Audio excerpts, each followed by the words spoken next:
Good morning and welcome to Class 4 of Developmental Psychology, Psych 250 for the summer 2017 semester at NDSU. I want to apologize for the lateness of this video going up. I'm going out of town today, so I was rushing around trying to get ready this morning, get stuff packed up, so I do apologize. I think class is going to be a little bit shorter today. I'm going to try to make it shorter so that we can all move on with our lives. I just want to remind you as we get started that your quiz will be posted today by 12:30 and that you need to take it by Monday at 11:59 p.m. It is open book, open notes. You will not need your textbook though for this exam. All the questions will come or for this quiz, all the questions will come from the lecture slides or from the supplemental reading. So if you haven't gotten your textbook yet or you're still waiting for it to get here from Amazon, that's okay. You don't need it for this exam, for this quiz, sorry. um, Even though this is open book, open notes, if you know each other, please don't work together. But it's on the honor system, so I'm not going to be enforcing, like, sitting there enforcing it. So just be sure that you don't violate the trust that we have. Okay? Wonderful. And if you have any questions, comments, concerns, or any problems with the quiz, let me know. I'm setting it up so that if you close out of it, you can go back in, which means if you lose connectivity for some reason, you can still finish taking it. However, once you start it, the timer goes and you have 30 minutes to complete it. So if you don't finish it, if you close out of it and go to Dairy Queen and get a Blizzard and come back, you may not be able to finish it. So just be mindful of that you have to finish it in one sitting, but if for some reason you get disconnected from it, it won't just automatically give you a zero or anything. Today we're going to be talking about biological and environmental foundations of development, and this will be the last lecture in our series of lectures on sort of the basic things that you need to know about developmental psychology. Next class, so starting next week, we'll start talking about infancy and toddlerhood. We'll have a fun time talking about childbirth. It's a great lecture. You don't want to miss it. Anyone who's taken this class before will tell you that this is one of the best lectures of the semester. So let's start with the biological foundations.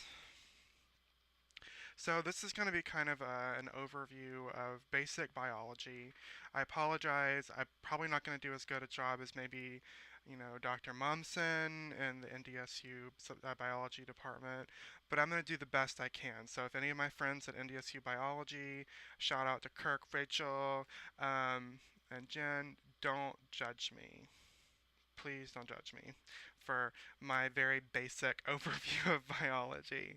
But let's talk about this. So the basic building blocks of who we are. Phenotypes, for example, are our directly observable characteristics that we inherit from our parents. So like our hair color, for example. This is not my natural hair color, but our eye color. If our hair is curly or straight, our height, uh, other physical characteristics about us, things that we can observe. Those are our phenotype. It's sort of the way that our genes express themselves. On the other hand, genotypes are the complex blend of genes which comprise our genetic information. So you can think of the genotype as the recipe and the ingredients, and the phenotype as the finished product. Chromosomes are rod-like structures containing our genetic information that's located inside of our cell nuclei. So our entire body is made up of cells. Cells are the basic building block of all matter. And so chromosomes are sort of like the little strands of fabric that hold the cell together. Within the chromosomes are DNA, chemical substances which make up the chromosomes. And then genes are a segment of DNA. And so the DNA makes up our chromosomes. It's the thing that makes up our cell. And the genes are parts, little tiny bits of it. So our DNA carries specific information about how our body is supposed to be comprised.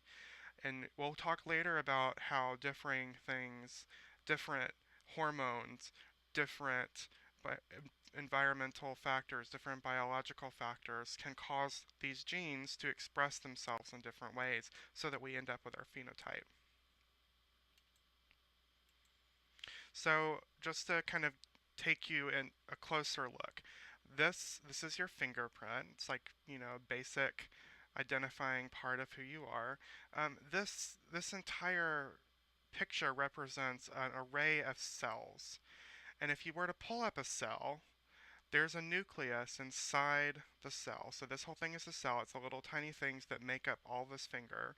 And inside the cell, there's a nucleus, which is the control center of the cell.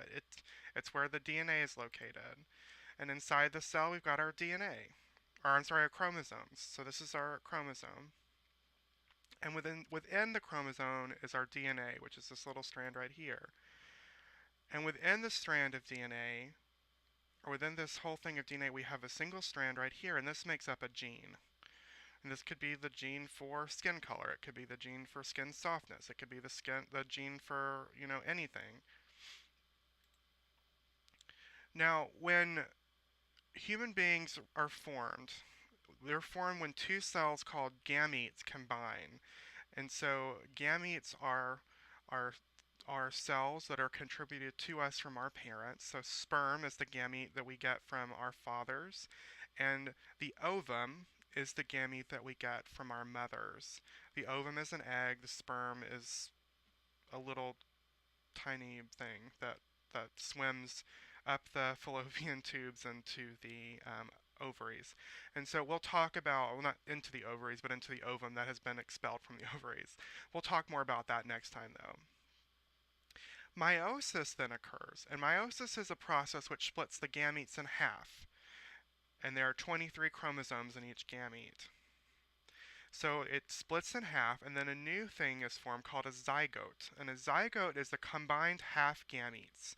So half of the gamete from the dad, half of the gamete from the mom combine to create a 46 chromosome pair.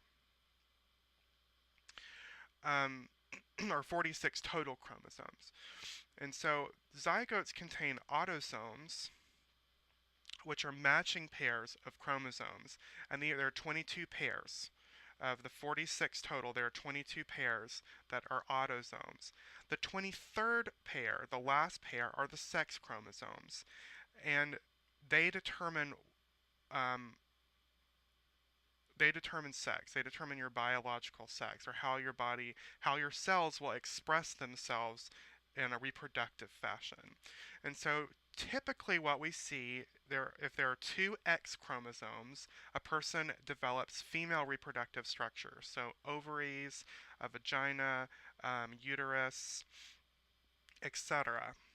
If a person has XY chromosomes, then they typically develop male reproductive structures, a penis, testes, the ability to produce sperm. However, these chromosomes really don't determine anything other than what types of hormones you are exposed that you'd produce. So they do lead to the development of those structures, but it's the hormones themselves, the sex hormones, testosterone, estrogen, which progesterone, which cause your genes to express themselves in traditionally male or female ways. And so you can change your hormonal compound, your construction, and your skin all of your cells will express themselves as female or male, even if you're biologically female or biologically male. Now, chromosomes aren't always reliable, and this is where intersex people come from, where we have chromosomes that may be XX or XY but may not express themselves in the same way that we would typically see for someone with an XX or an XY chromosome. Sometimes people have an additional sex chromosome, and that can oftentimes lead to negative effects in terms of a person's development. So while the 23rd pair is called the sex chromosomes, it's important to remember that it's not a hard and fast rule, and they're not always reliable.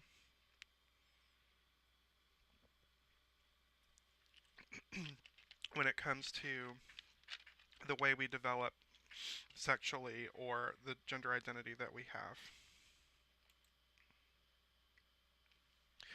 There is an interesting biological phenomena, twins. I don't know if there are any twins in the class. I can't ask and get a response. But okay, here we go. Half a point extra credit on your discussion board for today if you are a twin. So if you're not a twin, you can still get extra credit, but I just want to know if we have any twins in the class. So if you're a twin, actually just tell me if you're a twin or not. And if you do, then you'll get half a point of extra credit on today's participation. See, I give extra credit willy-nilly, so you have to be watching the lectures to get it. Um, okay, so there are two types of twins, dizygotic twins, so di being two zygotes, and that's when two zygotes form two genetically different human beings. We typically call dizygotic twins fraternal twins. And so what happens is two sperms fertilize two ovum, and you get two separate zygotes that form two separate human beings. Pretty frickin' cool. Now, dizygotic twins are no more genetically similar than single birth siblings. So if you're a fraternal twin, you're not identical to your the other baby that was born with you. You just both were chilling in the same apartment. It was like you were roommates, in other words, in your mom's uterus. Um, you're not identical. The genetic material is not exactly the same. And this is the most common type of twin. Most twins are dizygotic. But we typically, when we think of twins, think of monozygotic. Mono from one zygote forms two genetically identical humans, so identical twins. And with monozygotic twins, 100% of the DNA is identical. In other words, you are genotypically identical. The recipe, the ingredients are absolutely the same. But even identical twins are not always identical. And if you look at a set of identical twins, you can always tell. There's usually a way to tell a difference. You have to figure out what it is and you have to remember what it is. But there's always some slight variation, some slight differences. And I know this because I had a crush on a twin in undergrad. He was adorable. And he was much cuter than his brother. Even though they were both identical, he was much cuter. Shout out to you, Adam. So, not all genes will be expressed in the same way, and so they're phenotypically unique. So even if you're a monozygotic twin, you're still unique. Your phenotypes are different, and we see this in really interesting ways. For example, there are some twin pairs, monozygotic twin pairs, where one twin is gay and one is not.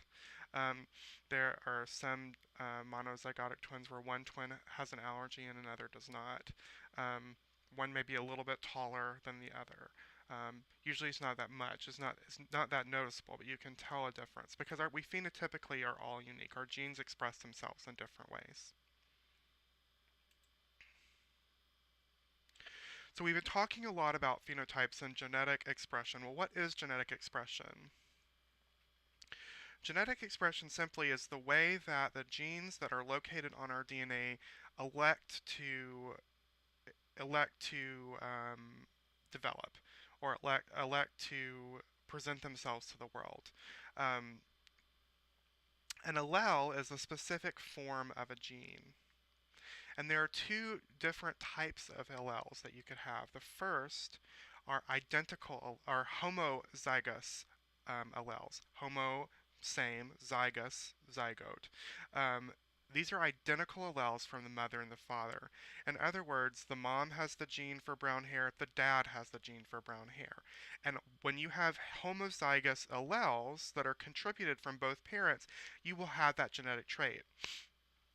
So for example, my mom has blue eyes, my dad has blue eyes, so I have blue eyes automatically because they both contributed a homozygous, they both contributed the same allele. Heterozygous are unique alleles from the mom and the dad. So for example, my dad has blonde hair, my mom has black hair, or dark brown. I don't know if it's dark, I think it's dark brown, actually. It looks kind of black, but it's because it's really dark. My hair is very, very dark ash blonde. So I got that from my dad. But that is an example of a heterozygous allele because they both contributed a different gene for hair color. And so the genetic trait that you get will depend upon the dominant trait. And so if you get heterozygous alleles, the one that will typically express itself most of the time will be the one that is the dominant trait. So what is the difference between a dominant and a recessive trait then? Well, a dominant allele is the allele which will express itself in an inherited trait. So for example, curly hair. My mom has curly hair, I have curly hair. Type A blood. My dad has type A blood, so I have type A blood. Face dimples. Both of my parents have dimples, so obviously I have dimples. Um, a recessive allele, on the other hand, is the one that will not express itself in an inherited trait. So, for example, blonde hair is a recessive allele. So if you don't receive the gene for blonde hair from a member of from either your mother or your father, then you will not have blonde hair. Apparently someone in my ancestry had blonde hair. My mom carried the gene for it. She gave it to me. Straight hair. If you have a parent with straight hair, but you also receive the allele for curly hair, you're going to have curly hair. The same with type O blood. My mom has type O blood, but because my dad had type A blood, and that's a dominant allele, and it was a it's a heterozygous allele contribution, I got type A blood. So it's really interesting. Genetics is a very interesting study. I have a friend who's studying genetics up in Ottawa, and I don't understand what he does. I don't get it. It's all over my head. I'm not smart enough to be a geneticist. Um, well, I mean, I guess I could be. I just am not passionate about genetics. So what happens when genes express themselves in atypical ways? Well, we get genetic abnormalities. For example, we can have incomplete dominance, and that's when both alleles express themselves. So, for example, both our dominant and our recessive alleles are expressing themselves equally instead of one being expressed over the other. An example of this is sickle cell anemia, and that's when your red blood cells are sickle shaped, so shaped like a crescent moon, and so that causes your blood to be very volatile, and you're very much subject to internal bleeding because your blood is not as stable as normal as it normally would be. There's also a genetic abnormality called X-linked inheritance. So harmful alleles are carried on the X chromosome. So, for example, so the mom contributes the X, the dad contributes the Y because the Y is the differentiator between being identified as female and being identified as male. And so if your mom carries a harmful allele on her X chromosome, your men are more likely to express the trait. So hemophilia is an example of that. And hemophilia is a blood disorder. And it's the one, not sickle cell anemia, but hemophilia is the blood disorder where you're more very prone to bleeding, and you can be you can face death if you cut yourself or if you bruise yourself.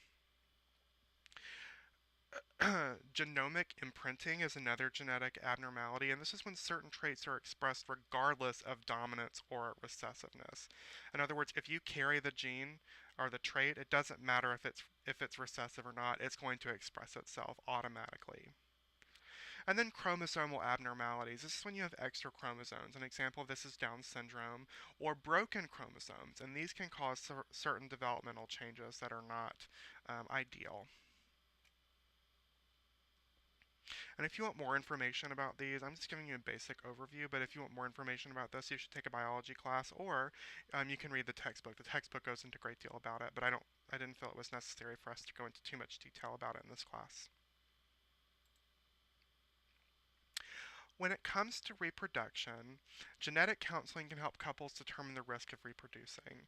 And so when you marry someone, it used to be almost a crapshoot. There was no way for us to determine what people's genetic makeup was. And so you kind of knew if someone was safe to reproduce with based on how healthy their family was.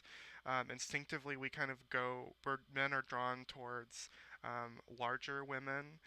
Believe it or not, we think men like smaller women, but actually men are typically more sexually attracted to larger women and this is all evolutionary programmed because larger women are more likely, not so much today with our modern medicine advancements, but back, 50, 60, 70 years ago, and beyond, larger women were much more likely to survive childbirth. And so you would be drawn to genetically reproduce with people who could get you as many children as possible so that you would have at least a couple to carry your genes forward.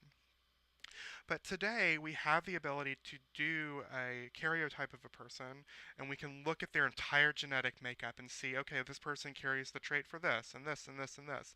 And if you carry the trait for something bad or harmful, then you might question whether or not you should reproduce. Maybe you should adopt instead.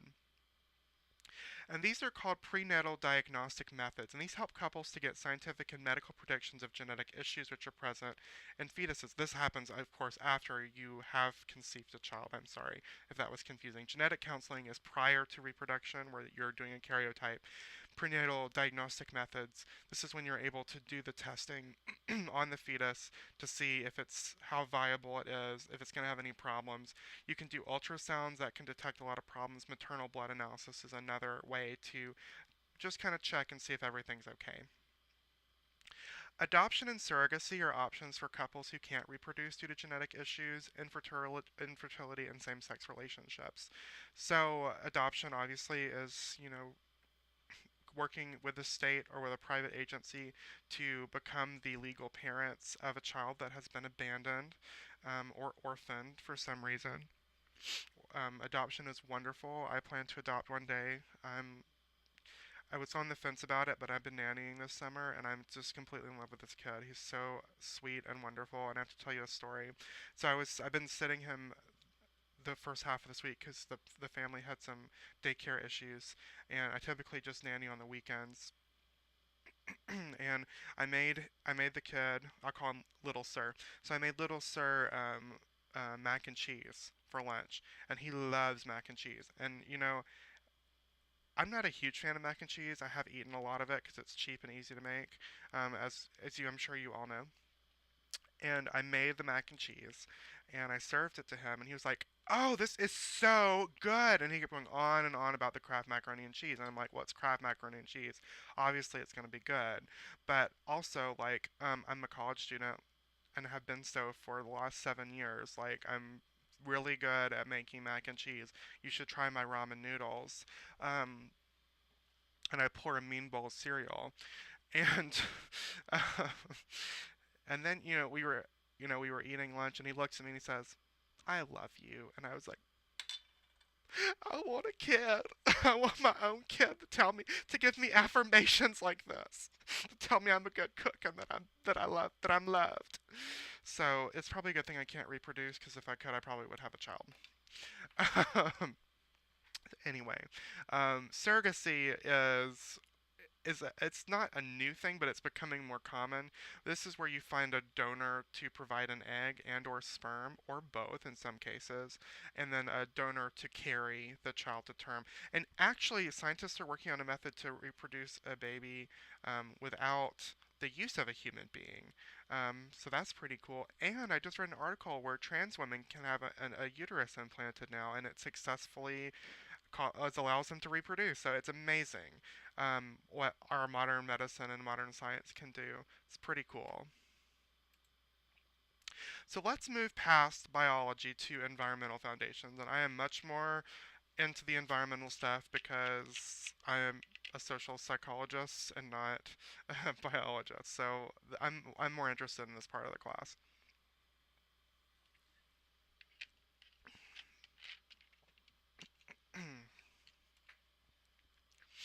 So in terms of our oh discussion board, I forgot that that was coming up.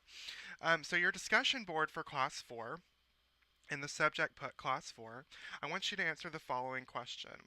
How has your family, how much money you had growing up, and the community in which you grew up in, so all of these factors, your family, the money that you had growing up, and the community where you lived, how all these things influence your physical, cognitive, social, or psychological development. So how have all of these things affected one of these areas of your life? You don't have to do all of them. I mean, you can if you want, but like there's no extra credit for doing more. Um, so I want you to talk about these are all the environmental factors that could influence your development, and I want you to look at them in terms of one of these domains of development. So I'll give you a second to write that down, and then we'll continue.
Okay, got that down? So remember, all of your discussion boards for week one are due Monday at 11:59 p.m. I've noticed some of you have been doing them consistently, others of you have not even started. So no judgment, but don't get behind because you will not be able to make them up. All right, so the first environmental factor that could influence your development is your family. And we will talk about families later on in the semester, but families are a social system, sorry, made up of different relationships. So your parents or your parent if it's a single parent home, your sibling or siblings, your extended family and your chosen family.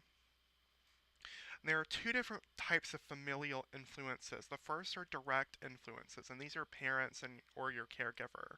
So these are people who have direct control, direct influence over what you do and how you'll develop. Indirect influences are influences that have an impact on you, but it's not as direct.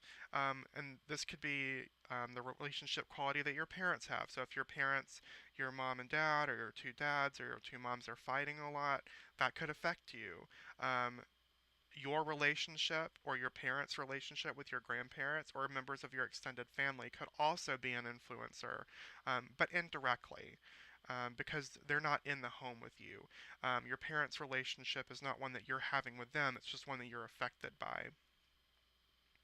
And your socioeconomic status or your family's position in financial standing or security also can really affect how you develop as a human being. So SES isn't just the amount of money that you have in your bank account, it's the amount of money that you have and the ability of that amount of money to provide you with economic stability and economic security. So if something were to happen, you would be fine. And then also your family's position relative to that amount of money. So you can have a lot of money, but not have a lot of position in your community. People could ignore you, and that could be an influencer. On the other hand, you could be really poor and still have a lot of influence in your community. For example, my family is not that wealthy, but we've been in my hometown for 5 generations, and so we have a little bit of connections and of influence in our town because people know us. We've been around for a long time. So SES is much more than just the amount of money that you have. But SES does affect different things that can affect your development. So, for example, your ability to get a quality education. Um, Not everybody can afford to go to a school like Harvard where it costs more than I make in a year to go for one semester. Um, and Harvard's a really good school. And you get a good education at NDSU, but if you got a degree at Harvard, doors would open for you that will not open for you as easily as a student from NDSU or a student from Auburn, for example. Though I will say, having gotten a degree at Auburn, it's been really easy for me to get doors open. And have doors open for me because Auburn is a really good school. But it's not, it's in the top 100s, but it's not in the top 50 or the top 20. Also the time you get to spend with your parents. If your parents are lower SES and they're having to work 2 or 3 jobs to take care of your family, or they're having to work long or weird hours, you may not get to spend as much time with them. Interestingly enough, if your parents were more wealthy, you also may not get to spend as much time with them because they may be in high power positions. They may be traveling a lot. They may be very distant from you because of the way they were brought up. So that also could be a contributing factor. And then your access to health care. And especially right now, it's kind of a vulnerable time for health care in the United States. But there have been times when I, as a college student, because my parents do not support me, and because I didn't have insurance for a while, I was sick and didn't go to the doctor, or probably should have gone to the hospital but didn't because I couldn't afford to go. Like when I moved here to Fargo, like within 2 or 3 weeks I fell getting out of the tub and hit my head and like concussed, and I should have gone to the emergency room, but I didn't because I didn't have insurance when I first got here. Um, so that could potentially have infected my development in a really serious way. I could have died. Um, so SES can also lead you to have not as great health outcomes because of the lack of care that you receive in relation to other people who have access to health care because of their SES. Poverty, though, above and beyond your SES, poverty does influence your development in very significant ways. Poverty is defined as a lack of a living wage and little to no financial stability. And this is about 13% of Americans, and 19% of those living in poverty are children. Um, I read a study just this week that said that no one in any place in the United States can actually live on a full-time job where they make minimum wage. So minimum wage is not a living wage. A living wage in the United States, the average is 11.50. In Fargo, I think a living wage is um, I just looked this up. I think it's like 960 or something like that. In larger cities, it's upwards to $15 an hour is what the minimum that you have to make in order to survive. Um, and so this is 13% of the American population, 19% of the child population, 25 to 35% of Native, Latino, and Black children are living in poverty, and 50% of those living in poverty are single mothers no, I'm sorry, 50% of single mothers and the elderly are living in poverty. So this affects women, children, and older people, and then people of color disproportionately than it does other people groups. The effects of poverty: high infant mortality rate. If you can't afford to get prenatal care for your child, you can't afford to take them to postnatal care, you can't afford to give them proper nutrients, your child is not going to survive, or it's not going to thrive. Um, Similarly, high dropout rate from school, um, stress of not having enough money, having food, um, can lead to that. The other reason that it's associated with high dropout is when you're poor, and I can say this from personal experience. When you're poor and you're working all the time and you're not getting ahead, you're literally just working to survive, you get discouraged, and there comes a time when you're like, what's the point in trying to better myself? I'm just going to be doing all this work and it's not going to pay off. And if you're, living in a working class family and you don't have anything and you could work an outside job, you could drop out and work and actually have a little bit more stability in your life. Some people make that decision to just not go to college or not to go to technical school or not to finish high school because they can't afford to not work. And that's really upsetting and really unfortunate that as a society we don't invest in our people to make sure that they can have the best possible economic and social life um, as adults. And then, of course, poor physical and mental health rates because, one, the stress. Stress does cause physical health issues. Not being able to go to the doctor, not being able to see a therapist, all of these things can influence your physical and mental health rate.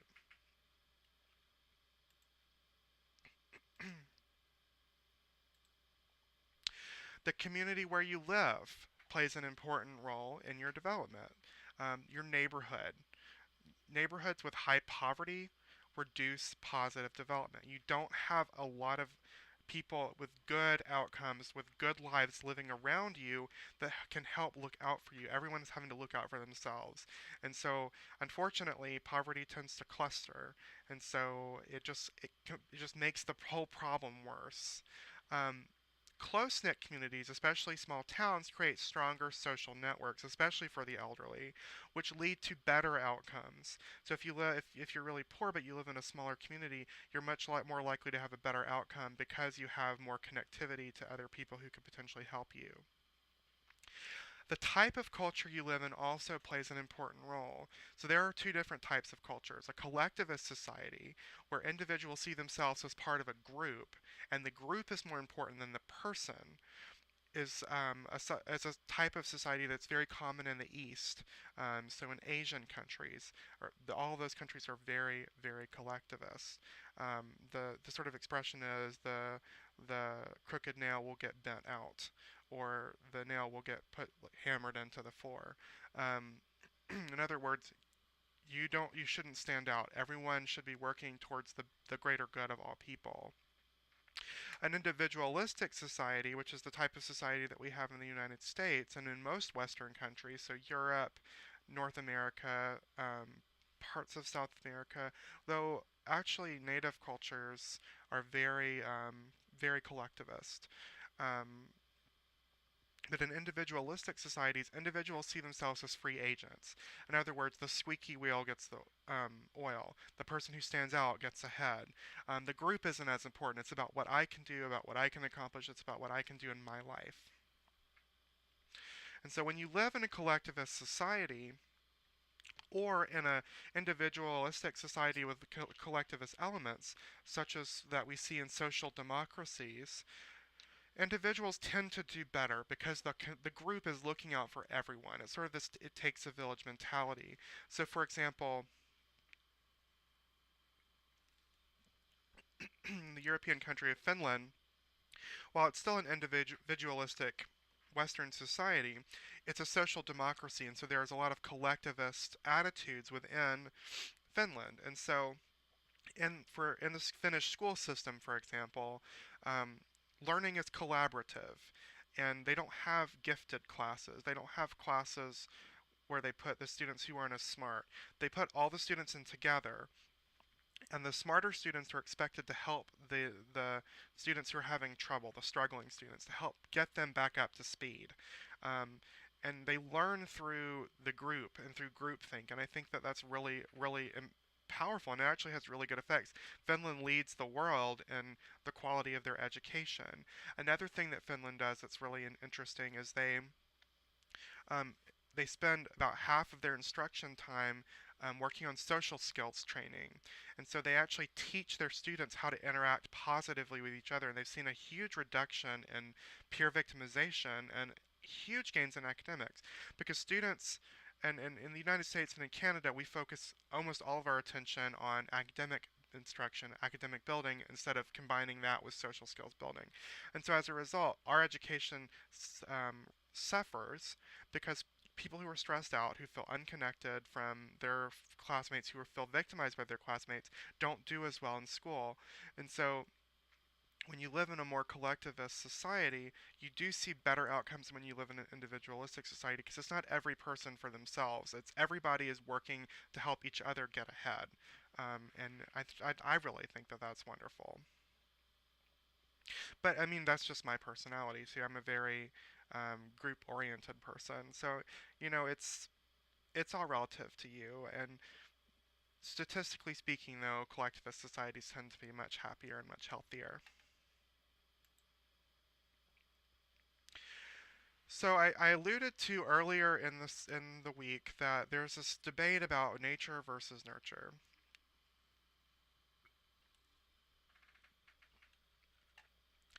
Which one is more influential when it comes to our our developmental outcome, who we are as a person? Is it our nature or our biological and genetic structures, or is it the way that we're nurtured? Is it our environment, our culture, our upbringing? We've measured this through many different ways. The first is through heritability estimates, and this is the extent to which genetics influence an individual's development. And so we'll look at a person's genetic structure and we'll compare it to their parents' genetic structure and both their parents' genetic structure, and then we'll look and see how similar they are, how different they are. We'll also look at You could also look at the prevalence of certain types of genes and then the exhibition of certain types of behaviors or certain phenotypes, and so you can make comparisons. Say, well, this percentage they inherited this percentage from their parents, and then this percentage influence.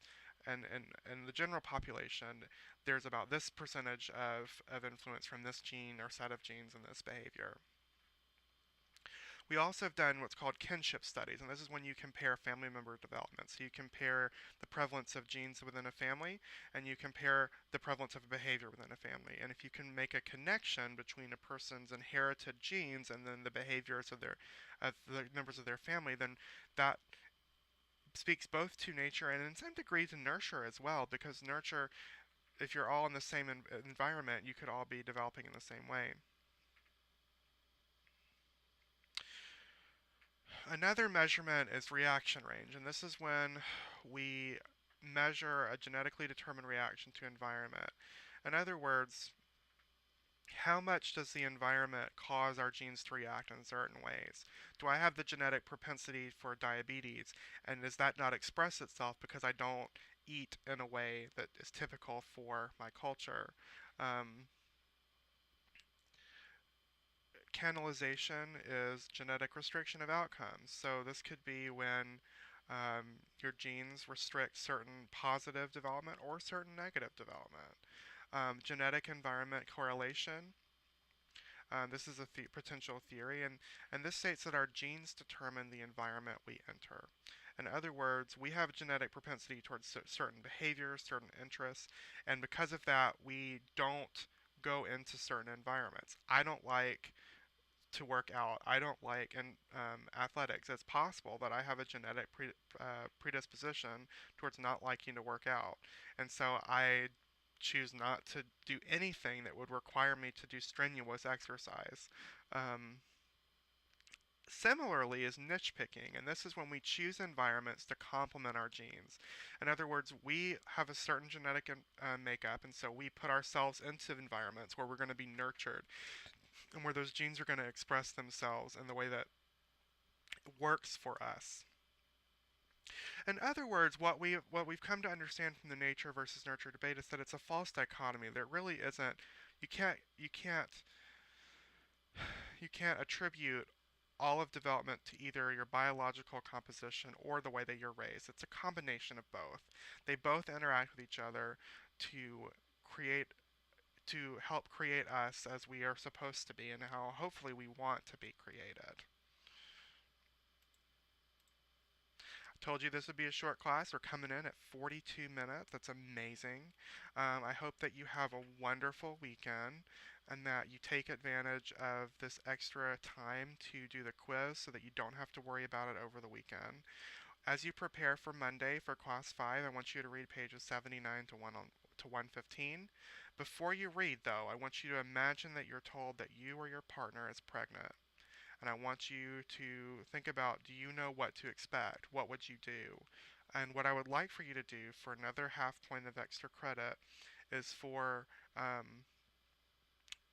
put on class 5. Just go ahead and create a second discussion or a first discussion for class 5 and just put class 5 pre-discussion as the subject and just tell me how prepared you feel to have a child. If you've already had a child, well, if you were going to have another child, what would you know? What would you expect?